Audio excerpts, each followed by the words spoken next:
Hey Vivek, how's it going? Hey Ricky, good morning. I'm doing It- well. It's nice to have you on because a lot of times I'm talking to people I don't know very well, or in some cases I've never met before. And but I've worked with you for over years, so this is kind of fun. I get to have you on as a friend and a guest. Thank you so much for inviting me. I know it was long overdue, right? So why don't we start with a little bit of your background? I know we're gonna dive into the world of GSI partner marketing today, which is Mhm. I think great because we haven't talked a lot about global system integrators. But why don't you give a little background about yourself and kind of what you've done over the years, and how do you even know to talk about GSI partner marketing? Yeah, sure. Sounds good. Yeah. So I think I landed in partner marketing like most others, I think by accident. People usually come into marketing and then in my case, I was at Intel for a long time and I'd moved over to the partner business. And one of the key things that I learned at Intel was, how being on the partner side helps you scale and basically help you maximize you only have a certain number of sales or marketers that you have, but the moment you go to the partner side is when you can actually scale out your products and systems as long as there's demand for it, right? And you can build it out globally as well. And that was the thing that I learned in the partner world. And organically, I did a bit of partner sales and then I moved into partner marketing. And within partner marketing, when I was at Dell or after Intel, again, that's when I basically started working quite a bit with the global system integrators, saw how they operated in terms of building out their business practices for very specific high growth products that they wanted to sell and how we could, build a better together sort of story as well. And over the past 7 years, I've been at Amazon Web Services till April of this year, where again, I worked very closely with some of the largest global system integrators, trying to, get out a lot of the AWS services to market. And now, over the past 2 years, especially with AI being one of the core themes, trying to figure out how we could, sort of integrate some of the third party large language models with whatever AWS had in terms of their underlying infrastructure, and then adding a solution that partners could leverage so that we actually delivered benefits for the end customers as well. So that's been my story in terms of how I got into partner marketing. No, very cool. It's I think a lot of people like you kind of ended up in partner marketing and we've never left. So, it's not the first time I've heard that. I'd love to get into, what's different about marketing with a GSI as opposed to another partner. But before that, more broadly, what have you seen change in partner marketing over the years? And this might apply to GSIs or not, but I mean, you've been at some big companies, you've been doing a lot of different things across partner marketing. What's changed for you over those years? I think the reason why people once, even though they come in by accident, I think they intentionally then stay for a long time because things change almost every year, right? The type of partner that you work with is very different.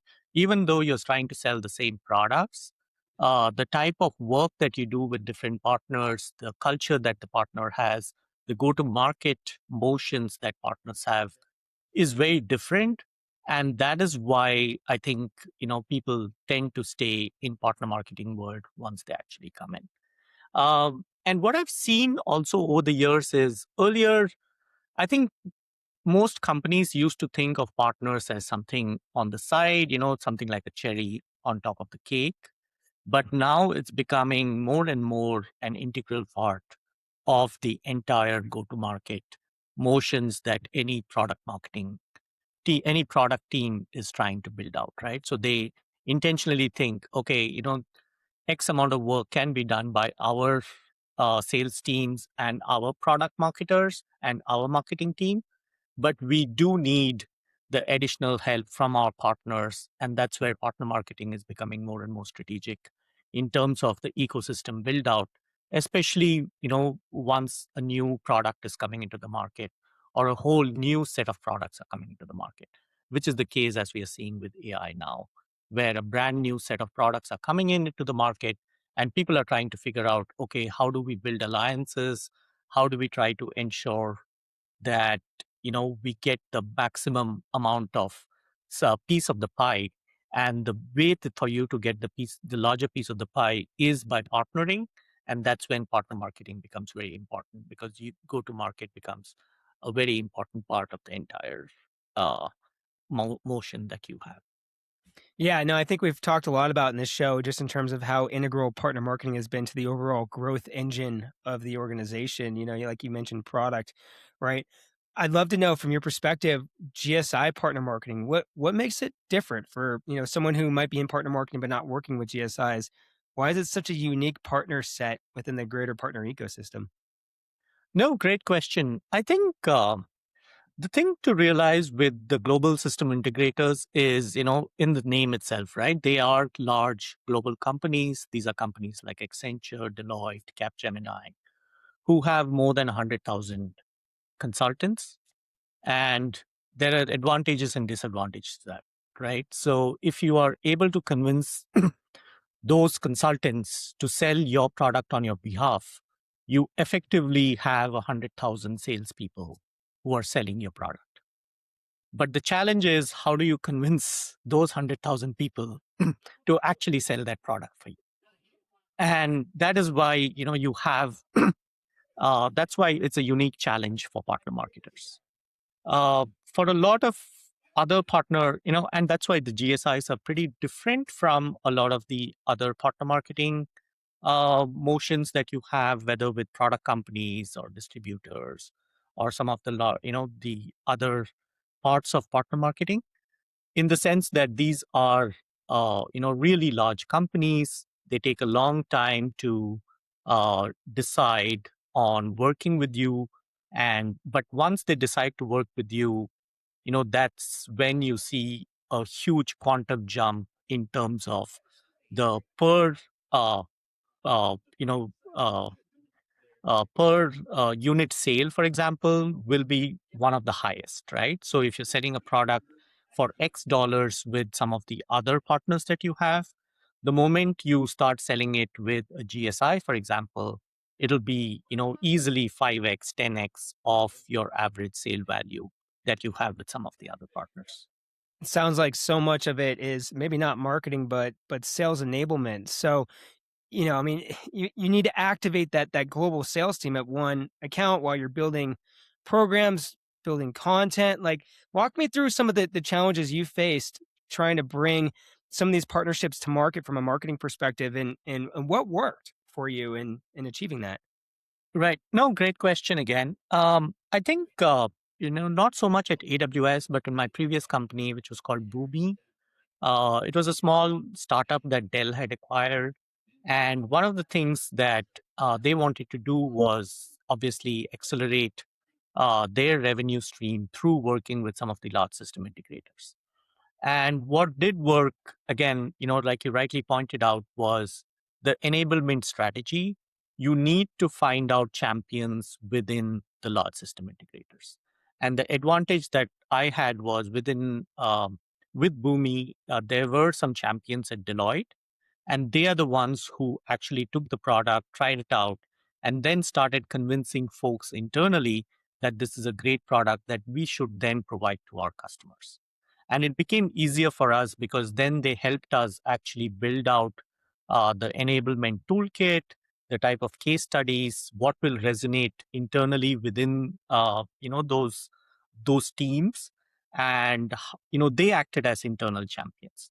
And that is the key for any partner marketer listening, to this podcast and trying to work with a GSI that they have not worked with before, is along with your partner development manager or your partner manager, try to figure out who the champions are for your product and cultivate them, provide them with, more information than they can consume, so that they are then best equipped to internally evangelize your product and act as the champion for your product. And that's, I think one of the keys that I would think for. I think that's a great takeaway because I think a lot of partner marketing teams are being impacted with AI for better or worse.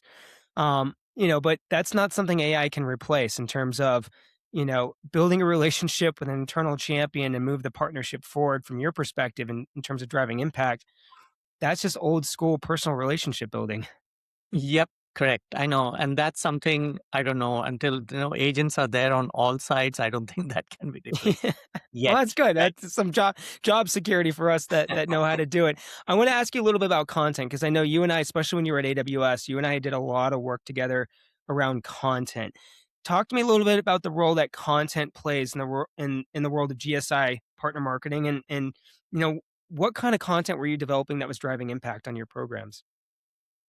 Uh, Again, you come to the core of what works with GSI partner marketing again.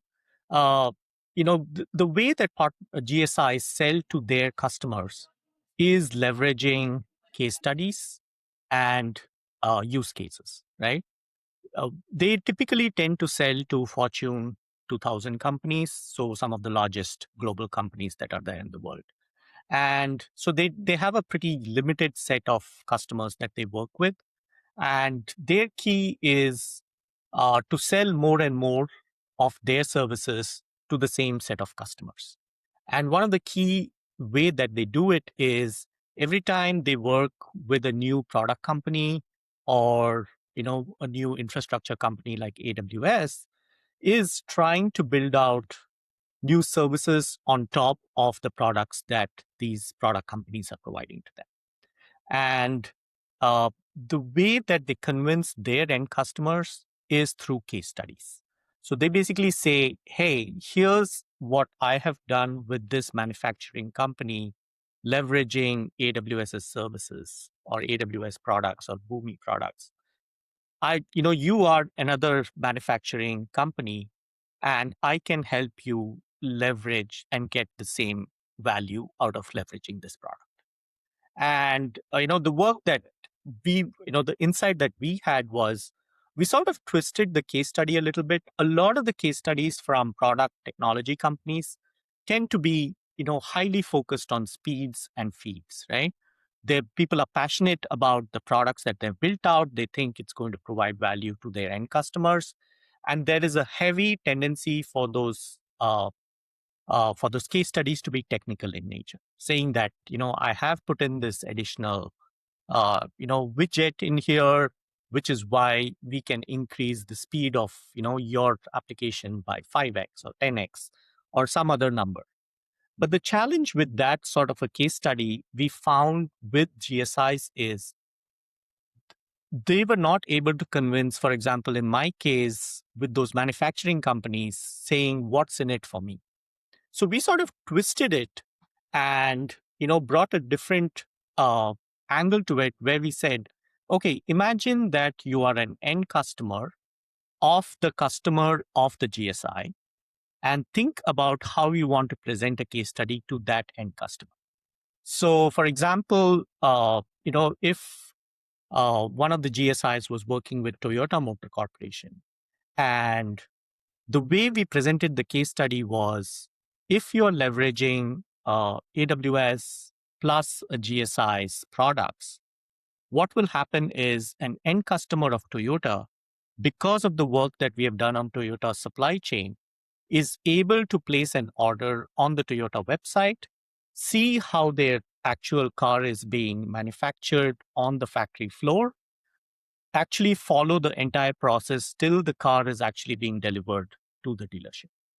And that's the way that we did talk about, in the case study, we talked about how AWS's services, the services that Deloitte in this case was providing, but we did not focus so much on, okay, we improved your supply chain by X percentage. We basically said because of this usage of AWS products and the services and solutions provided by Deloitte, it's the end customer of Toyota who's able to get their car delivered to them in 3 lesser months rather than taking so much time. And that's the way it really resonated. So we used a lot of these case studies across the board with a lot of customers. We use them in a lot of campaigns, and we saw a tremendous amount of success. Trying to basically give this spin on the case studies that we created. No, I think that's super helpful because I know, personally working with a lot of GSI partner marketers, how important content is that go to market strategy, but just thinking through what kind of content. And so I think that's really helpful in understanding not just case study content, but how to approach a case study through the lens of the customer, the results, the story you want to tell. So I think just tactically, that's really helpful to the audience. Yep. Thank you. I want to ask in terms of okay, you have content. Now we got to get that in market. And I know working with a lot of GSIs, hyper focus on a specific number of accounts. So how did ABM typically play into your programs, and any advice, best practices, or your approach to ABM working with GSIs? Yes, I think no, great question again. I think ABM becomes even more important, and uh, the other thing with GSIs also is that they focus mostly by vertical. So they have a very specific universe of consultants working on financial services, consultants working with manufacturing, with auto, with energy.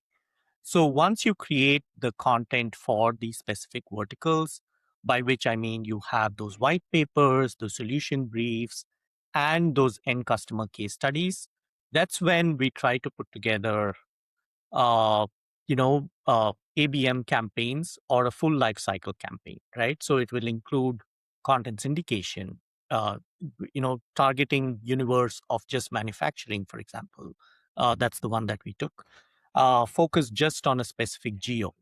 And sometimes, GSIs used to come back to us saying, no, we just want to focus on the Northeast financial services companies, for example. So you just focus on a specific geo, on a specific set of customers. So the key then becomes, uh, trying to track and keeping account of who and all from a specific customer in financial services or manufacturing are you touching through your campaigns? So marketing operations becomes much more important. And that is something, on the back end that you as a partner marketer should ensure that you're crossing your T's and dotting your I's, because you may be touching, 20 people from a large multi-billion dollar, auto manufacturing organization, for example. And it is your responsibility as the partner marketer to ensure that you're tracking it so that you get the credit for all the activations that you've done with that specific company, and ensure that, when a multi-million dollar deal is closed in an 18-month time frame, you are actually given credit for the type of work that you have done across the board. All right, let's dive into that last part a little bit in more detail, because I think that's the part a lot of partner marketers struggle for. And I'm not sure there is any universal solution to it, but in terms of just tracking and measurement, 18-month deal, multi-million dollar deals, large global system integrators, large customers, how are you tracking and measuring pipeline and success on these large, lengthy deals? Yeah, that is actually, I think, the key of where, the success and failure of partner marketers with GSIs, because tracking becomes hyper important, like you said. And the best practices that I have, and, where we had at AWS as well, is primarily having campaign codes for every campaign that you're running and ensure that you're tiering them as well. So you may have a parent campaign code, but under that, for every activity that you're doing, whether you're doing a roundtable, whether you're doing webinars, you are sort of putting it into a parent tree, sort of parent child sort of tree, so that you are tracking the number of campaigns that you're doing and you're oversharing with your counterparts at the GSIs, right? So you have to work really closely with the partner marketers on the other side as well, because the two of you are a team and you have to work together hand in hand for you to A, be able to track it, and B, ensure that both of you get enough credit for the type of activations that you've done. But There we it go. is Back not, yeah, unfortunately, back to it the was, relationship side, though, yes, right? I mean, it's correct, like exactly. Back to the relationship operations. side. Yeah, Yep, computer, it's part of it, but if you're not in that, if you don't have that relationship, you might be missing some pipeline report on. I love it. right. Sorry to cut you off there. I want to ask though, Dell, AWS, big brands, obviously GSIs are going to work with you as a partner. What if you're coming from a not so large brand and you're trying to establish a partner program with a GSI? Any advice for those partner marketers who maybe I'm a GSI partner marketer at a mid-size or smaller organization. I'm trying to get something off the ground with a GSI. What advice do you have for those folks? Yep. Um, I think even at Dell, when I did work at Dell for a couple of years, I worked with a startup that Dell had acquired called Boomi, and it was not a well-known product at that time. It's an integration platform as a service. It was a brand new, industry or a brand new product space that they were launching in, and I think the key to success to get that product off the ground with GSIs was getting champions within the GSIs. So you do need consultants, technologists who are using that product, and they become, that product is one of their favorites. So you have to identify those champions within the GSIs, and that's when your work becomes easier because they are the ones who act as evangelists for your product and take it through within that company, within that GSI. They tell you how to operate, they tell you who the key players are, and they act as, one of the, success metrics for you. So the advice that I would give is, if you think you have a great product, try to identify who's downloading the product that you have. And if you have somebody at some of these larger system integrators, the Deloittes, Accentures, Capgeminis of the world, identify them, and then try to build relationships with those consultants. And if they are, and get them to act as evangelists for you. And once they become Oh, evangelists, they can, hold lunch and learns for more such developers to come in and try the product. And that's when you build, a religion within that consulting organization so that they can then evangelize on your behalf. I think that's why I love partner marketing so much because the role is so multifaceted. I mean, you're almost describing a sales rep and from a sales rep perspective in the sense that like I've worked large accounts as a sales rep and that's kind of what I had to do, right? You find your internal champion, you do those things to help facilitate, educate, engage, bring other people on board, but that's just one part of the job, right? You're also developing Yeah. copy and doing Yeah. operations and doing marketing. And so it's like you wear many hats. But I think the main theme here I picked away though is like whether you're thinking about going to GSI partner marketing or you're hiring a GSI partner marketer, like you got to have that foundational marketing operations side of things, content storytelling.